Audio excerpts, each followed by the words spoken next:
oɗo muuɗo korka wano ɓuy wi'irta aray e oɗo muuɗo ɓayri fayda hiɗen ka mayɓe mayru Allah subhanahu wa taala newnan en tawe en timminen e jam o jaɓana en aray no jeeya ko jangiteten e muuɗo nduɗo lewru ñaawore muɗum nde aray ñaawore oɗo muuɗo ko sunna waɗɗiɗo toɓɓiɗo e dow kala julɗo hattanɗo wawɗo e juuɗe konguɗi karamokoɓe buy ko waɗi Abdullah ibn Umar radiyallahu anhuma ɓe maaki nelaɗon sallallahu alayhi wa alihi wa sallam ɓe farli muuɗo korka kan e nduɗo lewru suumaye ɗum yo wonu sariyare woni saa woni tamanɗe nayi nelaɗon sallallahu alayhi wa alihi wa sallam juuɗe maɓɓe ɗen ɗiɗi ɗum wona ka tamaro ma ɗum wona ka muutiri ma ɗum wona ka ngawri ma ɗum kala ko jama o wuure ñameteji ɗin ka leydi maɓɓe ɗum hino fawi ittangol jiyaɗo e dow pullo makko on no waɗɗi ittangol dimo e dow hoore makko ma fawtiɗomo no fawi kala gorko e kala sonnajo kala paykum kala mawɗo yo taw tun koye julɓe ɓen ɓe jeeya ɓeɗo fo muɗon hino jokki ɓe joni ko heddi ko honno ɓe yaltinirante ɗum ɗo woni ñawore nden ko sunna wajiba alal ayan saniyan ina jeeya e ko jangiteten e oɗo muuɗo ko jeyata wallitade en no wawe gollitirde yaltinen ina jeeya e ñeñƴal ko joomi men waɗɗiniri ɗum ɗo e dow julɓe wawɓe ɓen tawde muuɗo on laɓɓinay wonki neɗɗo horuɗo on ko waɗi ko wakkiliɗa wo ko wakkiliɗa karamokoɓe tarbiya ɓe wi'i a wawata timminde ko joomi men ɗaɓɓirma kon e ko fawma kon ko wakkiliɗa o haray ko a raɓɓindiniɗo a wawata timminde joni noon ɓayri neɗɗo wawata mankude faljude e welsindade e bakkoɗinde ko wakkili o oɗo muuɗo korka aray laɓɓinamo e faljereji e welsindareji ɗe wonno yande e muɗum e nder korka kan ɗum wona kadi dakanɓe moolanaɗo wonande ɓeɗo miskinaɓe haton yimɓe ñande julde wallitede hara nayo ɓe torosi ɓe heɓa koɓe wallitoron ko ɗum si ibnu abbas radiallahu anhuma ɓe maaki nelaɗon sallllahu alayhi wa alihi wa sallam ɓe waɗɗini oɗo muuɗo korka yo ɗum woni ko laɓɓinta horuɗo on immorde welsindareji ɗo yanayno e mum yo ɗum wonu dakanɓe ko nafata miskinaɓe ɓe ñande julde nde balɗe make riwaya goo yondine ɓeɗo miskinaɓe ga e yaltugol toro ndeɗo ñalande ko ñalande iidi ɗette jonnonɓe koɓe wawata feƴƴinirde kamɓe ɓe gure maɓɓe hara ɗo naali torotoɓe siɓe heɓa koɓe feƴƴinira ɗum ɗon woni ñeñƴal farlugol oɗo muuɗo ko toɓɓe ɗiɗi nafoore goo hoota e horuɗo on ka laɓɓingol mo nafoore goo hoota ka miskino jonneteɗo on woni yondingol mo salifan ina jeeya e ñawoje oɗo muuɗo wondema embere ko yaltinte kon e koye honɗum kadi woni ko yaltinte ɓe inni embere ko yaltinte kon ko sariyare ko ko wiyete saa woni nokkande juuɗe ɗiɗi nayi nokkande juuɗe nelaɗon sallllahu alayhi wa alihi wa sallam karamo koɓe ɓen nde tawno sa'ire nen tigiri no lurra tabitugol wodede nde kayre tigiri ɓe etite ha ɓe eɓɓi e ko jama on famata fewdo ɗo ko woni kiloji ɗi ɓe wi'i ko gila 3 kilo ha 2 kilo 500 woni ko neɗɗo hani ittude mo itti 3 kilo haray faman tatawwa hayran fa huwa hayrullah haray o ɓeydani jonneteɓe ɓen mo itti 2 kilo 500 haray no tañƴina o ɗuytali ko hani kon mo itti ley ɗum haray no gasa no manki seeɗa ko 2 kilo 500 woni ko hakkili 3 kilo ɓuri timmude wonande marko ko waɗi ka joni mi wi waɗe o sa ɓeydi haray ko baraji ɓeydiɗa wo hino yaltine noon e ko ɓura ɓuuɗede wuurede yimɓe leydi ndi si tawi ko maaro wuura ko ɗum yaltinte si ko foññe wuura ko ɗum yaltinte si ko tamaro wuura ko ɗum yaltinte si ko raisin kala ko jama on wuuri e leydi ndin haray ko ɗum ɗon yaltinte ko waɗi yimɓe leydi ndin haray ko ɗum mari haaju e muɗum hunde nden ko yondingolɓe sa jonni neɗɗo ko ala haaju e muɗum haray a uddanalimo yolde makko e tampere nde o wonni nde ko wano noon hino jeeya e ko Abu Sa'idin al-Khudri ɓe maaki menen fewno men wuuri ɗuno e nelaɗon sallllahu alayhi wa alihi wa sallam har men yaltina e muuɗo korka o ga e kala paykum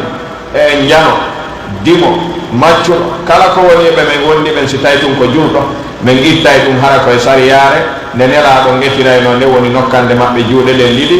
laabi nayi ɗum hay si tawi ko ɓiraɗan fendaɗa wona gollirede ko ɗum yaltinte o wi ko ɗum ɗo woni menen komin annduno fewno nelaɗo sallllahu alayhi wa alihi wa sallam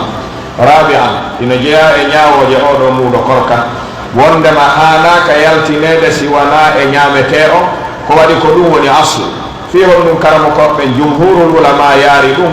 ko tawde fewno nelaɗon sallllahu alayhi wa alihi wa sallam amala hari ala mbuuɗi ala wiyeteɗi ko moƴƴinaɗi ko gollodire kono kange haalis on hari no tafa ko ɗum wona wattikidede nde tawno nelaɗon alayhi salatu wassalam ɓe acci kange haalisi ɗon ɓe natti yimɓe ɓen ka ñameteji haray holli ko ɗum woni aslu ko yer ɗum ɗon hino nafude yer ɗum ɗon no wooda yer ɗum ɗon no yaltinede jaɓe haray hanaka yaltede muɗum haray ko ɗum ɗo woni ko waɗɗi kon ko yaltingol muuɗo on ka ñamete haray hanaka eggede ono aslu yahe e yaltingol mbuuɗi wooda ɗiɗi si wona hara lorra fewtini yimɓe ɓen ma ɗum haaju jonneteɓe ɓen fewti mbuuɗi ɗi ko waɗi ɗon kadi kono jama on aynita wonaɓe jonnede ɓen ko waɗi si tawi nelaɗon ɓe maaki yo ñamete on yaltine kono jama on no hani jangitude illa ñamete on ko igna'uhum ko alɗingol ɓe karamo koɓɓen wano imam abou hanifata rahimahullah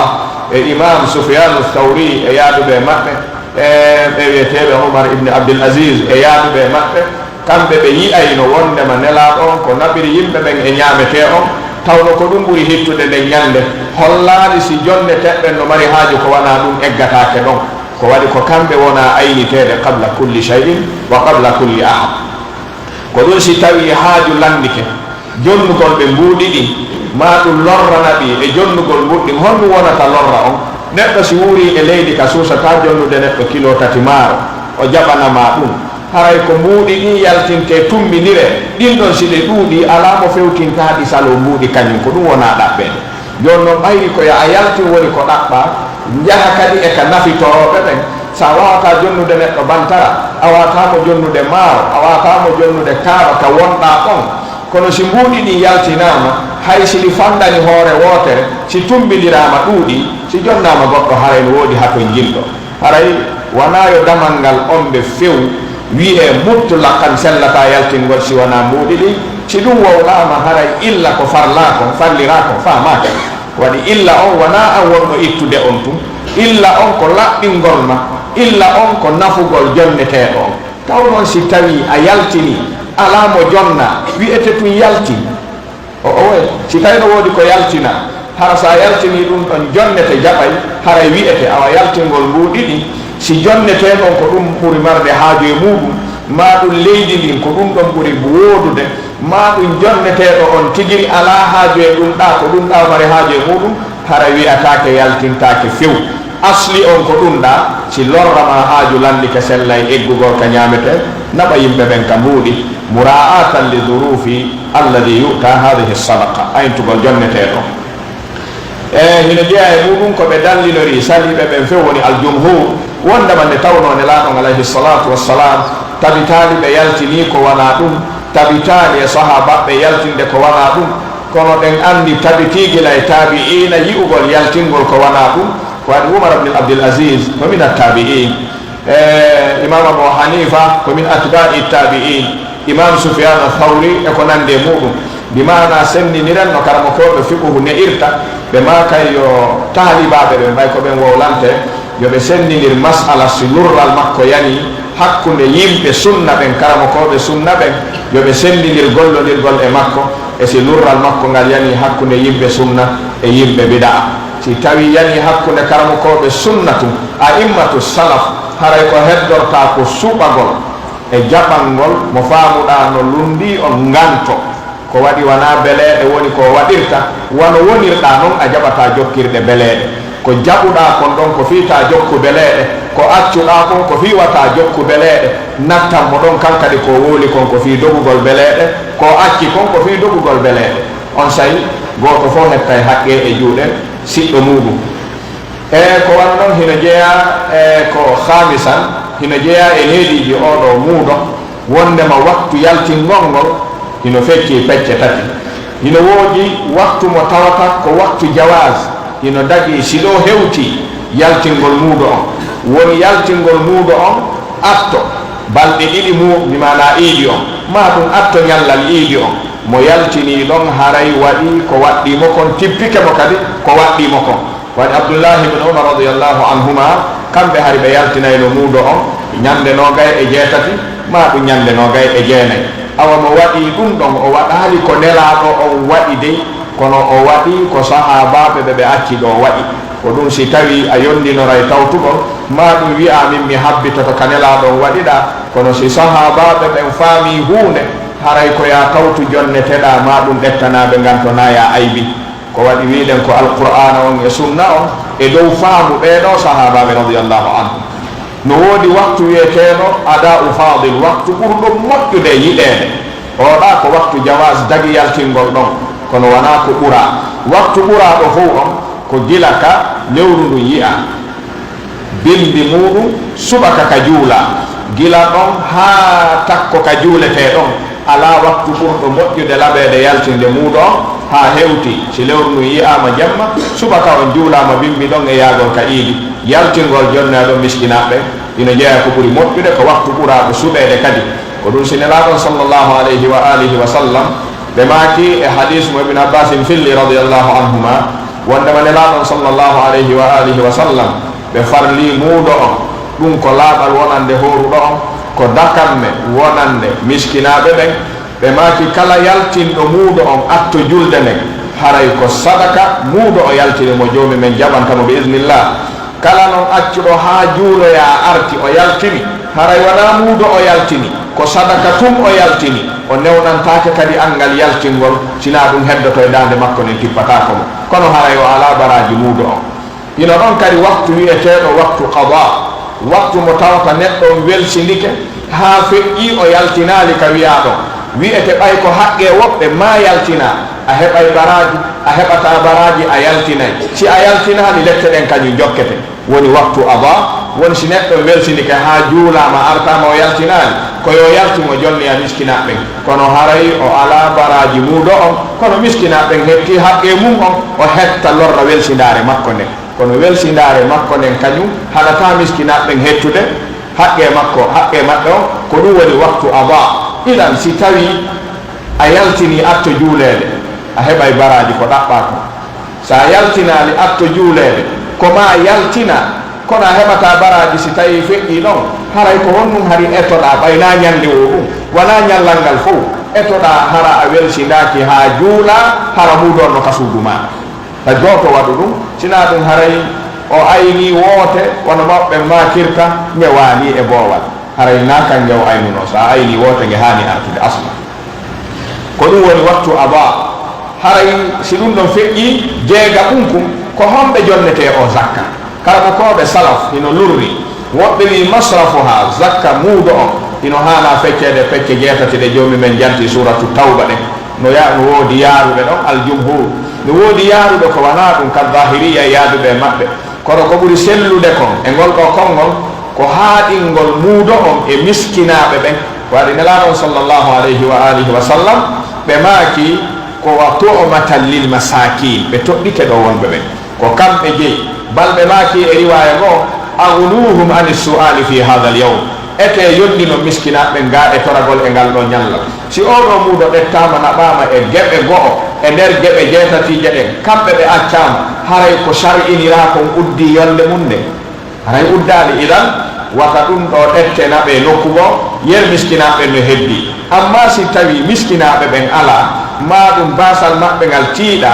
geɓe ɗeya gotel e heddiɗe ɗen no mari haaju ɓuriɓe, haray sella yaltingol. kono asli on ko kamɓe, ko ɗeɗo toɓɓe jeego kala mo koɓɓe wallinta yo janngite e oɗo muuɗo. sina tumɓe waɗay findinande wonɗe arde ɗo ɗe julɗo fof hani wattande hakkille muɗum. toɓɓere aranere nden e findintinande ɗen ɓe wi hino dago nde sonnajo alɗuɗo marɗo jawdi yaltinta muuɗo mum on handina e moodi muɗum resuɗo ɗum on, ɗum hino hooti hay ka zakka. ko waɗi kala mo tawata dépense mum fawakima hino selli ka yaltina zakka ma jonnama. ɗen andi dépense gorko fawaki ɓeygu makko, bal al axe ko dépense ɓeygu makko fawimo. si tawi noon sonnajo on no mari no alɗi, moodi makko no jarribora basal, ko kala han o heɓirta ko ɓe hani wallitorde kon, haray ko yaltini o handini e goɗɗo o ko moodi makko ɓuri handude e muɗum. yo wonu tum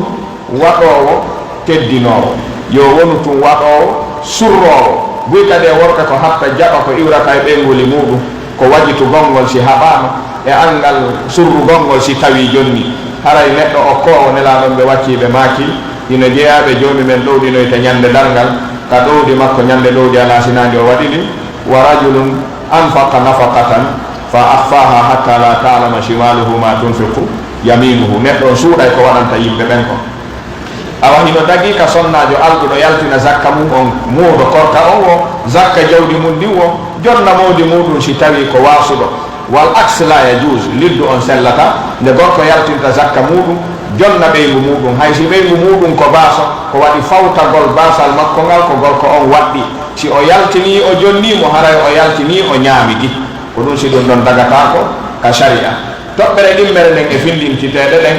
e wondema muudo o tippoto e ga e kala mo heɓani ñande julde nden ko heddi e dépense makko e ɓeygure makko haray wona ɓe on tigi ñawlo yo yaltina wona ɓe on tigi fena fi yo heɓu ko yaltina ma wujja fi yo heɓu ko yaltina ma jatta fi yo heɓu ko yaltina ɗiɗo fof on ti fawa kadi ko si tawi heddike e dépense ma o e dépense ɓeygure ma nden e ñallanga yaltina hara koko waltata hara ñamatake itta ɗon yaltina haray naaɓe on ti yaltina haysi o alama o wawata waɗi jalla wa ala o wi la yukallifu llahu nafsan illa wus'aha e riwa e aya go wi la yukallifu llahu nafsan illa ma ataha salisan no jeeya e toɓɓe findinteɗe ɗen wondema kala mo tawata ko mari kon e nder ngallal ngal hino yona ko o ñaama kanko e ɓeygure makko nden hara ɓe toraki ɓe wirtaki yer ko heddi ɗon wo landaki yonugol nisab yo yaltin ɗum ɗon o jonna jomi mi windanaymo baraji timmuɗi waɗi niyatul muslimi hayrun min amalihi yo taw tun andu e makko o ko waɗugol ko jomi men ɗaɓɓirimo kon idan mo tawi quuta yawmihi wa iyalihi dépense makko e ɓeygure makko yalti ko heddori fof ɗo ha koko waltata ko kilo ɗiɗi ma ko kilo tati ma ko kilo goto mo wawi yaltinde ɗum ɗon kankadi o anniyo muɗon o jonna ko waɗi goto fof ko fawa ko yerko wawi kon fattakullaha mastatatu ko woni tun wata o maru ko heddi fi o timmina o ronka jonnude yerko o mari ko idan si tawi heddike on ti wanayo maru ko heddi ko landaki yo timmu ko marɗo on ɗaɓɓirako gasara famito rabi'an hino jeeya e findinaɗi ɗi wondema hino selli firli subol muuɗo on si yaltinama ɗetta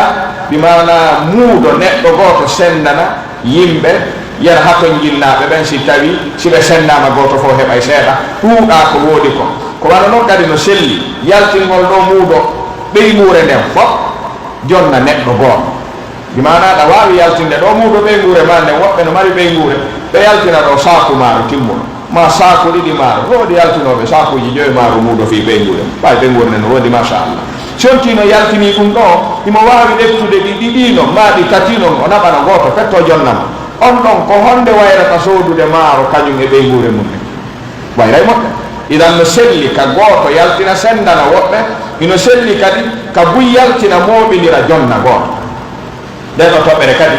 ine jeeya ko yimɓe ɗuuɗata landagol e muɗum ko ɗum si karama koɓɓen findinay e muɗum ko waɗi Allah subhanahu wa ta'ala wi'i yo yaltine o welliti o wi aali ta goto jonnu buyi o wi aali buyi wata jonnu goto falamma atlaqahu natrukuhu ala itlaqihi nde o wellite gacceka wellita ɗon waɗen no yiiruɗen nafira wa bismillahi ta'ala khamisan no jeeya ko findinten kon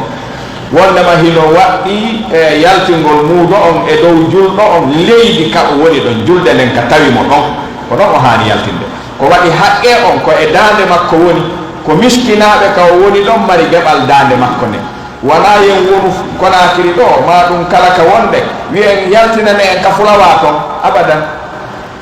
miskinaɓe ɗo na ka fulawaɓe ñamoyto ko ɗo sa yaltinaniɓe ton a lorriɓe sellata kadi wonɓe ɓen ka fulawa wi awa yaltinane men Konakiri ton abadan wonɓe ton ɓen henɗo honɗu ɗum ɗo waɗatake neɗɗo on ka iidilin tawi mo wo ko ɗon o yaltinta o jonna wonɓe ɗon ɓe si goto fof jonniri ka woni ɗon ene moɓe hettata moɓe hettay kono si tawi ɗa jogii ɓeygure ɗuɗunde lagine to honno Fuuta a etaniɓe ɗo kawte wonde ton ɗe waɗa honno e haqqeji ɓen ɗon koɓe hendotono ɗon kon aɗa liɓe ɗum si tawi wonɓe ton ɓen etani wonɓe gaaɓe haray ko honno wonɓe ga ɓen hettirta ko maɓɓe kon sendirama nokkugo o gandi ɗum ɗo fof wona ko jaɓa goto fof si tawi ɓe ŋurenen no fuuta jonnanɓe ko ɓe etirta kon ton sikoyɓe sooduɓe soor si tawi ɗaga yaltinga siɗa fulawa yaltin ton siko aŋetataga kadi jonnu mbuɗɗin etirega o waɗi wa aati kulladi haqqin haqqahu goto fof yo hettu haqqe hum mum wata en moɓedir wonɗo ɗo yaltinana to ma wonɓe to yaltinorana wonɓe ɗo ɗum ɗon kam no jeeya ko julɗo ɓen hani rentade wata ɓe waɗu gollal ngal ɓe ronka uddude kongal shar'iniraka sadisan wa akhiran jeega ɓunkuge sakkiti kunkuge findinte ɗiɗi wondema dagata ko eggugol muuɗo on si etama o naɓa e leydi go'o si wona hara jonneteɓe ɓen alaka eta ɗon ma ɗum haaju wonaɓe naɓaneɓe ɓen e miskinaɓe ɓen hino sattitiɗi ɓuuri haaju wonɓe ɗon ɓen hara ɓe ɓurdi basal ngal si ɓe ɓurdi basal ngal sellay sendal ngol ɓe ma sella accugol marɓe seeɗa ɓen jonnoya ɓe ala fewɓen donc andi alfaqir karamo koɓɓen ɓe wiyay ashaddu hajatan min al miskin ɓe wiyay neɗɗo so woni faqir ko ɗum si jomen ko kanko ardinta kala ka hokkete innama sadaqatu lil fuqara fi honnum alfaqir yuqaddam li annahu ashaddu hajatan min al miskin karamo koɓe fiɓuhu ɓe wiyay faqir komo ala ko ñaama lebbi jeego hara dawali o ko faqir e mo ala ko ñaama kañum e ɓeygure mum lebbi jeego bi mana hara sikoye luwasi o woni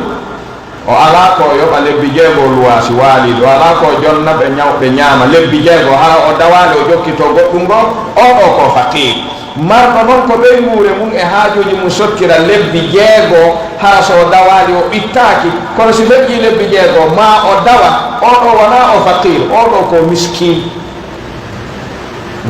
awa enen ko en honɗum buy e meɗen joni so a yatrahu nafsahu si tawi mo marɗo ko ñaama lebbi jeego kañum e ɓeymure mum ko on woni faqir marɗo ko ñaama yeeso ɗum woni miskin buyi e meɗen ɗo si dawali balɗe ɗiɗi kamum ɓutte enen ñande dawali o no woodi ɓe tawata ñande dawali o sottay e joni ɓeɗo awa haare ko honno ɓe innete ndaren inde maɓɓe nden haare ka sharia ɗo oɗa ko faqir sharia oɗa ko miskin amma mo tawata ala hay balɗe ɗiɗi waaliɗi ko ñaama on ɗon ko honno o wiyete goɗɗo men fof yo ndaaruno o wiyete no gasa buyi e meɗen ko goɗɗo e maɓɓe ka haray ko ɗum ɗo woni ko falano ɗen findinde nde ɗo toɓɓere koko hooti e muuɗo korka ɗen toro allahu subhanahu wa ta'ala no newniri ni tawnugol ɗen o newnani en daranagol yo jaɓan en o laɓɓinana en o marana en ɗen toromo yo arkisu en wawde taweede timmina o newnana en o jaɓana en o danda en ko bonnata wa rabbana atina fi dunya hasana wa fi l'akhirati hasanatan wa qina adaba annar rabbana la tuzigh qulubana ba'da idh hadaytana wa hab lana min ladunka rahma innaka antal wahhab ربنا هب لنا من أزواجنا وذرياتنا قرة أعين واجعلنا للمتقين إماما ربنا هب لنا من أزواجنا وذرياتنا قرة أعين واجعلنا للمتقين إماما ربنا هب لنا من أزواجنا وذرياتنا قرة أعين واجعلنا للمتقين إماما اللهم اقسم لنا من خشيتك ما تحول به بيننا وبين معصيتك ومن طاعتك ما تبلغنا بها جنتك ومن اليقين ما تهون به علينا مصائب الدنيا ومتعنا اللهم بأسماعنا وأبصارنا وقواتنا أبدا ما أحييتنا واجعله الوارث منا واجعل ثارنا على من ظلمنا وانصرنا على من عادانا ولا تجعل مصيبتنا في ديننا ولا تجعل الدنيا أكبر همنا ولا مبلغ علمنا ولا إلى النار مصيرنا واجعل الجنة هي دارنا وقرارنا بمنك وكرمك يا أكرم الأكرمين يا أرحم الراحمين يا رب العالمين اللهم لا تدع لنا في مقامنا هذا ذنبا إلا غفرته ولا هما إلا فرجته ولا دينا إلا قضيته ولا مريضا إلا شفيته ولا ميتا إلا رحمته ولا مبتلا إلا عافيته ولا جاهلا إلا علمته ولا ضالا إلا هديته ولا ميتا إلا رحمته ولا مريضا إلا شفيته ولا حاجة من حوائج الدنيا والآخرة لك فيها رضا ولنا فيها صلاح إلا أعنتنا على قضائها ويسرتها يا أرحم الراحمين يا رب العالمين ربنا آتنا في الدنيا حسنة وفي الآخرة حسنة وقنا عذاب النار سبحان ربك رب العزة عما يصفون وسلام على المرسلين والحمد لله رب العالمين. قوموا إلى صلاتكم.